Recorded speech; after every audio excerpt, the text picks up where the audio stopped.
Boxing Ego here. If you like this video, make sure you hit the like button and also subscribe to the channel and hit the bell icon on the top of your screen to get notified when the latest new content drops. 1. What up, fight world? It's your boy Ego and I'm back with some more boxing. Make sure you guys like and subscribe. Now, April and May is lit. There's a lot of good fights coming up. Berto Porter, April 22nd. You also have Vladimir Klitschko, who is taking on the young hungry lion known as Anthony Joshua, IBF champion. In May, you have a fight I've been pushing for, wanting for a while, Kell Brook versus Errol Spence. Now, between the Berto Porter card, there's an article on the website, check it out, boxingego.com, link in the description, about Jermell Charlo's next fight. He's fighting his mandatory on the Berto Porter card at the Barclays Center, April 22nd, and that's against Charles Hatley. And that's his #1 mandatory, so there should really be no complaints on the fight being made. I think Jermell, he's still the champion at 154. He's the WBC champion. He's the brother out of the two. He's the one that needed a little bit of work. Like, he's a good fighter. He still has power, but I think Jermell is a bit bigger and just overall sharper. And Jermell went up to 160. He's almost in line for a Golovkin #1 mandatory slot, so we'll see how that plays out. And I found this out today, and I thought it was interesting, so I made a quick video about it. And Jermell apparently was sparring with Errol Spence Jr., training for Charles Hatley. And that means one of two things. First of all, I really rate Errol Spence Jr., even guys like Floyd Mayweather, this generation's best fighter. He sparred him and he co-signs Errol Spence Jr., right? Guys like Freddie Roach who have seen him, they said that the kid is bad. Obviously, Kell Brook is a big step up in class to anyone he's fought, because guys like Chris Algieri already had losses, had a loss to Pacquiao, had a loss to Khan and whatnot. But I really like this for Jermell Charlo to be getting that work. And the other thing it shows me is Errol Spence Jr. is not playing, because one, Jermell Charlo has a good sized frame. I know they're both from Texas, but Jermell has a good sized frame. He has a pretty big frame, and he's competing at 154, and Errol Spence Jr. is working with the 154 pounder, and Spence Jr. is competing at welterweight 147. So that's a good indication for both of them. They both have important fights and mandatory positions. The only difference is Jermell is the champion fighting his mandatory, and Errol Spence is the mandatory fighting the champion, Kell Brook. So I really like this, and it amps me up for both of their fights. Make sure you guys check out the Berto Porter card. I think the main event should be explosive. And then this is what Jermell said. Jermell said, sparring with Errol Spence Jr. has been great. So talented, and April 22nd, I'll show what we've been teaching each other.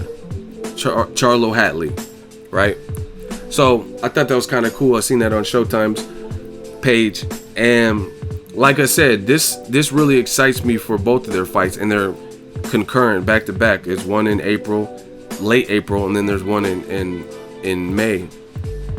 Versus, actually, I think I said May 20th. I think they moved the date back to May 27th for the Kell Brook Errol Spence fight. But I'm looking forward to it, man. I like Brook Spence, the energy at the press conference. They did one press conference before they went to their official training camps, and there was some shit talking there. Errol Spence was like, all right, don't run then. Stand in the center of the ring. You talking big and bad, don't run. Don't make me come after you. Let's scrap.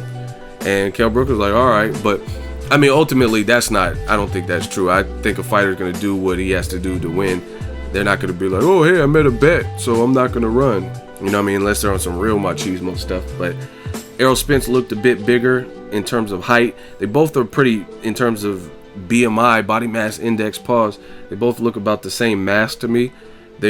But clearly, this is the biggest welterweight that I can recall them both fighting in recent memory. I mean, even Sean Porter, I know Sean Porter in the amateur fought at higher weights like 165 or 162 or whatever it is, but he's short. He's much shorter than Kell Brook. You can see that immediately if you ever watched the Showtime face-off.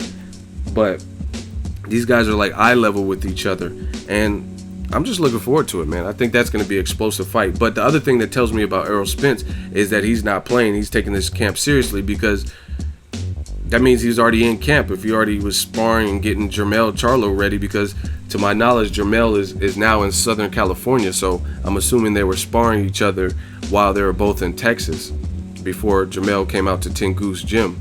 So I'm looking forward to it. They're both title fights. Jermell's fight with Charles Hatley, and there's some rivalry there because they're both from different regions of Texas. Charlo's from Houston and Hatley is from Dallas. And the other thing is Hatley's kind of, he's called him out before, both Charlo brothers, and I was at the Showtime triple header. It was Edislandi Lara versus Vanes Matarosan 2, and it had both the Charlo brothers on the undercard. I covered that fight, and Charlo, after it was Jermell though, he beat Austin Trout. It was a pretty tough fight, tougher than I expected, and Hatley hopped in the ring, and there was all this commotion, and you know what I mean, they act like they're about to fight or whatever. It was like a little altercation ensued, and then they kicked him out of the ring.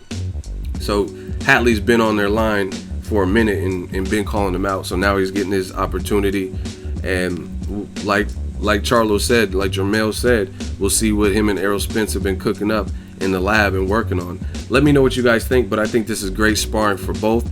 Also Errol Spence, because Jermell Charlo, like I said, he's strong, he's big, and he's a 154-pounder. Kell Brook is just coming off of his Gennady Golovkin fight. That was his very last fight, and that was at 160. So Kell Brook has some mass to him. He has some. He's not as big as Golovkin and all that stuff people were saying, but he did eat up to middleweight, and he's coming from weighing those increased weights. So, and he's just a big welterweight anyway. So I'm looking forward to it, man. Drop your fight predictions in the comment section. April 22nd. Make sure you check out Jermell Charlo's fight against Charles Hatley. Berto Porter should be explosive. And then also Errol Spence versus Kell Brook the following month. Make sure you share the video, like the video as always. Hate, comment, and subscribe. Till next video is Ego signing off. So if you enjoyed this video and want more content like this on the channel, you can show your appreciation by going to the PayPal donate button or the YouTube support button. And you can donate any amount that you feel is equivalent to the value of this video. Much more to come. Thank you guys for your support. Boxing Ego, the future of boxing.